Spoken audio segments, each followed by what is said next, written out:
रक्षा suit पहने आदमी ने जब आइसोलेशन दरवाजा खोला तो वह सामने के प्रलय दृश्य को देखकर स्तब्ध रह गया। हवा में विकिरण स्तर से भरी हुई परमाणु धूल तैर रही थी, सामने की दीवारें बिखरी हुई थीं और चारों ओर देखने पर एक भी पूरा शरीर नहीं दिख रहा था। बंकर में छिपे बचे हुए लोग हैरान और शुक्रगुजार थे। किसी ने नहीं सोचा था कि यह दुनिया इतनी जल्दी खत्म हो जाएगी। अगले चरण में वे 300 मीटर नीचे की बंकर में मानव सभ्यता को जारी रखने की जिम्मेदारी उठाएंगे और इस शो के मुख्य पात्र मैक्स, जो आपदा के पहले एक लापरवाह अमीरजादा था, एक कार दुर्घटना के कारण उसकी जीवन दिशा पूरी तरह बदल गई। उस दुर्घटना में मैक्स ने अपनी मरणासन्न प्रेमिका को छोड़कर अकेले भागने का निर्णय लिया और अंततः उसे गैर इरादतन हत्या के लिए 5 साल की सजा सुनाई गई। जेल में जाने के बाद मैक्स दुख और अपराध बोध से पीड़ित रहा। उसकी विशाल संपत्ति ने न केवल कोई सुविधा नहीं दी बल्कि उसे अपमान का मुख्य लक्ष्य बना दिया। इस दिन तक जब उसके साथी कैदी ने उसे ड्रायर में डाल दिया। मैक्स ने मौत के कगार पर पूरे 16 मिनट तक संघर्ष किया। जब उसे बाहर खींचा गया, मैक्स को लगा कि इस जीवन की सारी पीड़ा समाप्त हो गई है। इस समय वह खुद को जैसे नया जीवन प्राप्त हुआ महसूस कर रहा था।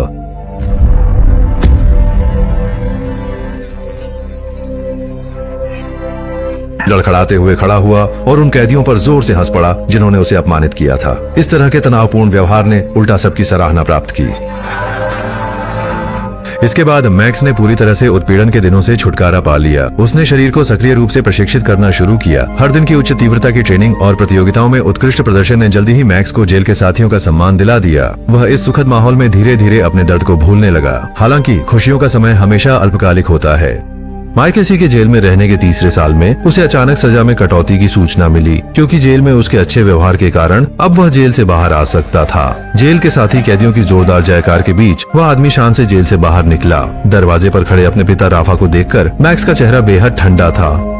असल में पिता पुत्र का रिश्ता उस कार दुर्घटना के कारण पहले ही टूट चुका था। अचानक 2 लड़ाकू विमान सिर के ऊपर से उड़ गए। लाफा ने गंभीरता से मैक्स को बताया कि उसे जल्दी जेल से बाहर निकालने के लिए उसने बहुत सारे संपर्क और धन का उपयोग किया है। अब बाहरी स्थिति अत्यधिक तनावपूर्ण है। उसे अपने साथ एक गुप्त बंकर में शरण लेनी होगी।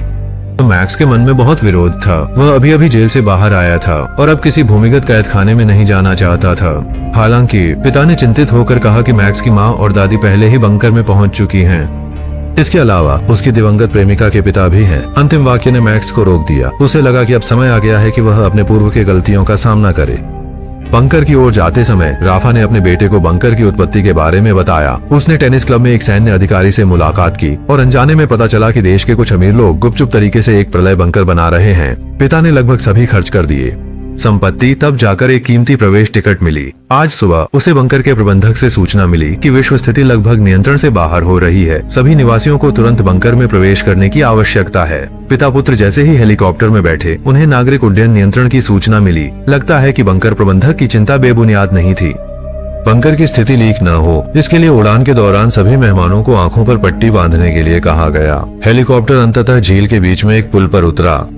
स्टाफ ने पिता पुत्र को लिफ्ट के प्रवेश द्वार तक पहुंचाया। बंकर 300 मीटर भूमिगत बनाया गया है, जो 4 करोड़ 50 लाख साल पहले बने गुफा पर आधारित है और अधिकांश परमाणु हमलों का सामना कर सकता है।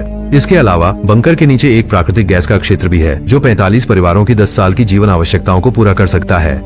बहुत ज्यादा समय नहीं बीता कि मैक्स और उसके पिता बंकर के फ्रंट डेस्क पर पहुंचे, जहां कर्मचारियों ने दोनों के संचार उपकरण ले लिए और समझाया कि यह स्थान ट्रैकिंग से बचाने के लिए है। इस बंकर को बनाने में 7 साल लगे और केवल इमारतों के समूह की परिधि ही 20,000 मीटर है। अंदर की सुविधाएं भी अत्यंत उन्नत हैं। निवासियों द्वारा पहने जाने वाले कपड़े तुरंत विकिरण की तीव्रता और वायु गुणवत्ता को माप सकते हैं और बटलर के नेतृत्व में पीली वर्दी वाली टीम निवासियों को किसी भी समय पूरक भोजन प्रदान करेगी। बाहर के दृश्य को बदल सकने वाले बैठक कक्ष में प्रवेश करते हुए मैक्स आखिरकार अपनी माँ और दादी से मिला, जबकि उसके पिता राफा बड़ी स्क्रीन पर समाचार को घूर रहे थे। रूस के रक्षा मंत्रालय लंबी आपातकालीन प्रेस कॉन्फ्रेंस आयोजित की, यह दावा करते हुए कि कुछ उकसावे वाली गतिविधियों का कड़ा जवाब दिया जाएगा। परिवार रेस्तरां में भोजन करने गया और संयोग से मृत प्रेमिका के परिवार से मिला। माहौल अचानक गंभीर हो गया। मैक्स ने अत्यंत ईमानदारी से अपनी ग्लानि व्यक्त की, लेकिन प्रेमिका के पिता गिल्मो हमेशा उदासीन रहे। जाहिर है कि उन्होंने अपनी बेटी के हत्यारे को माफ नहीं किया है। पहले दोनों परिवारों के संबंध बहुत घनिष्ठ थे, लेकिन उस त्रासदी के बाद पूरी तरह से टूट गए। गिल्मो ने शिष्टता से अपनी नई पत्नी का परिचय कराया। असल में बेटी की मृत्यु के 6 महीने बाद उनकी पूर्व पत्नी भी एक कार दुर्घटना में मारी गयी। जियर्मो बहुत बातूनी थे। उन्होंने मैक्स के प्रति कोई नफरत नहीं दिखाई, लेकिन उसकी गर्लफ्रेंड की बहन आहिया इतनी अच्छी नहीं थी। खाने के समय उसने बिना झिझक ताना मारा। कोई कैसे इतनी निर्दयता से अपनी मरती हुई गर्लफ्रेंड को छोड़ सकता है। मैक्स को फिर से वह अविस्मरणीय रात याद आ गई, लेकिन उसने कुछ भी सफाई नहीं दी। जब माहौल और अधिक असहज हो गया तो बंकर के प्रबंधक कर्मचारियों के साथ रेस्तरां में आए। उन्होंने पहले सभी को एक बुरी खबर दी कि अटलांटिक में युद्ध की स्थिति बढ़ गई है। कृपया सभी लोग बंकर में लंबे समय तक रहने की तैयारी करें। इसके बाद बटलर ने कुछ ध्यान देने योग्य बातें दोहराई। चूंकि बंकर में सेवा कर्मियों की संख्या सीमित है, निवासियों को कुछ सरल काम करने होंगे, जैसे खुद जाकर खाना लाना, खाना खाने के बाद अपने बर्तन खुद धोना आदि। ये बातें देखने में सरल लगती हैं, लेकिन इन आरामदायक जीवन जीने वाले अमीरों के लिए यह बिल्कुल भी अच्छी खबर नहीं है।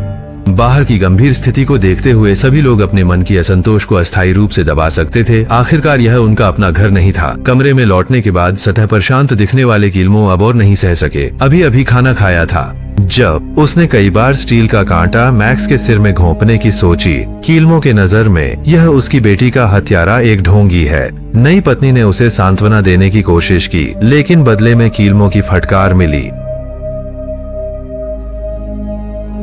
मैक्स जिम में अपनी साली आहिया से मिला। वह नहीं चाहती थी कि उसकी गर्लफ्रेंड की बहन हमेशा नफरत में जिए, इसलिए उसने गर्लफ्रेंड का कार दुर्घटना स्थल पर छोड़ा हुआ मोबाइल फोन निकाला। अर्शिया तुरंत बेडरूम में जाकर उसमें मौजूद फोटो एल्बम देखने लगी। बहन ने जो वीडियो रिकॉर्ड किए थे वे ज्यादातर मैक्स के साथ की करीबी के थे। बहन के चेहरे पर फैली मुस्कान को देखकर उसे विश्वास करना मुश्किल हो रहा था कि मैक्स ऐसा निर्दयी काम कर सकता है। उदासीन चियर्मो रेस्टोरेंट में शराब पीने आए, लेकिन उन्हें बताया गया कि हर निवासी को प्रतिदिन केवल 2 गिलास की अनुमति है। वह कुछ टिप्पणी करने की तैयारी कर ही रहा था कि अचानक बार काउंटर हिलने लगा और उसके तुरंत बाद रेस्तरां की स्क्रीन चमकने लगी। अगले ही पल कानों को चीरने वाली अलार्म की आवाज गूंज उठी। बंकर पर हमला हुआ है। कृपया सभी लोग सबसे निचले स्तर के गुंबद की ओर जाएं। वह बंकर का सबसे सुरक्षित क्षेत्र है। इस समय पूरा बंकर जोर से हिल रहा था। सभी लोग रोते चिल्लाते हुए इधर उधर भाग रहे थे। अर्शिया भीड़ के विपरीत दिशा में बाहर की ओर आई और उसने देखा कि मैक्स और उसके पिता अपने पिता को सहारा देकर बाहर ला रहे थे। इस पल में उसके दिल में कुछ भावनाएं उमड़ आईं और उसे लगा कि मैक्स उतना बुरा नहीं है। सभी लोग जल्दी से लिफ्ट में चले गए, लेकिन बीच में अचानक एक दुर्घटना हो गई। लिफ्ट नियंत्रण खो बैठी और नीचे गिरने लगी। सभी लोग निराशा में जोर से चिल्ला उठे, लेकिन सौभाग्य से आपातकालीन ब्रेक समय पर सक्रिय हो गया, जिससे उन्हें मौत के मुंह से वापस खींच लिया गया। घबराए हुए वे लोग लिफ्ट से बाहर निकले और दूसरों के साथ मिलकर गुंबद के सुरक्षित क्षेत्र में चले गए। हॉल के स्क्रीन पर दुनिया भर की खबरें लाइव प्रसारित हो रही थीं। युद्ध की स्थिति पूरी तरह से नियंत्रण से बाहर हो चुकी थी और अधिकांश देश इस युद्ध में शामिल हो चुके थे।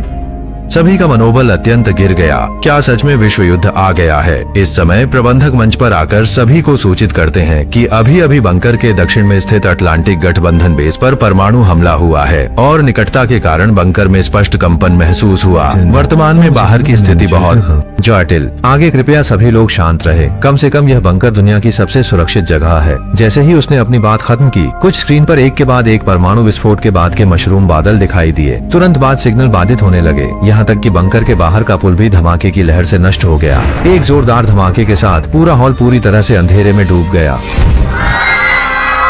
बटलर ने घबराते हुए कहा कि उसे नियंत्रण केंद्र जाना होगा। वहाँ मौजूद अमीर लोग चिंतित होकर धीरे धीरे चर्चा करने लगे। वे बंकर में इसलिए आए थे ताकि परमाणु युद्ध से बच सकें, लेकिन उन्होंने नहीं सोचा था कि यह दिन इतनी जल्दी आ जाएगा। दुनिया के नष्ट होने की कगार पर देखकर राफा ने उस कार दुर्घटना की सच्चाई बताने का फैसला किया। वास्तव में मैक्स ने अपनी प्रेमिका को नहीं छोड़ा था, बल्कि तुरंत अपने पिता को मदद के लिए फोन किया था। राफा जल्दी से घटनास्थल पर पहुंचे और शराब पीने वाले बेटे को दोषमुक्त करने के लिए उसे जंगल में छिपने के लिए मजबूर किया। बस अदालत की सुनवाई के समय तक राफा ने अंततः अपनी अंतरात्मा की आवाज सुनकर सच्चाई बता दी। वह अपने बेटे को जिम्मेदारी से बचाने के लिए झूठ का सहारा नहीं लेना चाहता था। अंततः मैक्स को 5 साल की सजा सुनाई गई। इस छुपी हुई सच्चाई ने दोनों परिवारों को बहुत चौंका दिया। नानी ने दामाद को बार बार बदलते रहने के लिए डांटा, जिससे नाती के 3 साल बेकार चले गए। हालांकि मैक्स की मां दृढ़ता से अपने पति के पक्ष में खड़ी थी। उनके अनुसार राफा का व्यवहार बेटे को मुक्ति दिलाने में मदद कर रहा था। इस समय बटलर बाहर आकर घोषणा करता है कि उसने अभी अभी कर्मचारियों से पुष्टि की है कि बाहरी एंटीना में खराबी आ गई है और इसे ठीक करने के लिए कर्मचारियों को भेजना होगा। सभी को बाहर की स्थिति की जानकारी देने के लिए वह मरम्मत कर्मचारियों को लाइव प्रसारण शुरू करने के लिए कहेगा। इस समय सुरक्षा प्रमुख पहले से ही एक सहायक के साथ सुरक्षा सूट पहन चुके थे और सभी की चिंतित नजरों के बीच दोनों ने भारी आइसोलेशन दरवाजा खोला। बाहर का दृश्य मानो दुनिया का अंत हो। परमाणु धूल आकाश में उड़ रही थी। हवा में विकिरण गंभीर रूप से अधिक था। यहाँ तक कि तापमान भी लगातार बढ़ रहा था। जब कैमरे के दृश्य में जली हुई लाशें दिखाई दी तो सभी ने डर के मारे अपनी आंखें चौड़ी कर लीं।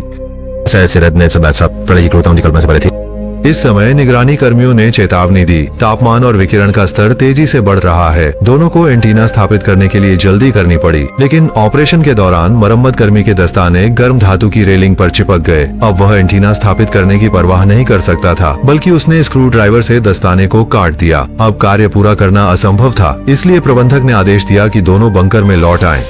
कई स्तरों की शुद्धि और कीटाणु शोधन के बाद दो मरम्मत कर्मी अंततः अलगाव कक्ष में प्रवेश करते हैं, लेकिन क्योंकि दस्ताने क्षतिग्रस्त हो गए थे, वे निश्चित रूप से भारी मात्रा में विकिरण के संपर्क में आ गए। कर्मचारी जल्दी से कैमरा बंद कर देते हैं। अब बचे हुए अमीर लोग और भी ज्यादा चिंतित हो गए। बटलर ने कुछ हल्के फुल्के शब्दों में उन्हें सांत्वना दी और फिर हॉल से बाहर चला गया। जब वह पासवर्ड वाले दरवाजे से गुजरा तो उसकी चिंतित अभिव्यक्ति तुरंत गायब हो गई। नियंत्रण कक्ष में कर्मचारियों ने खुशी से ताली बजाई। असल में यह सब एक सावधानी पूर्वक योजना बनाई गई धोखाधड़ी थी, लेकिन उन्होंने ऐसा करने का उद्देश्य क्या था? क्या यह केवल धन की ठगी थी या प्रलय के समय मानवता की परीक्षा? उत्तर जानने के इच्छुक मित्र कृपया जुड़े रहें। हम अगले एपिसोड में मिलेंगे।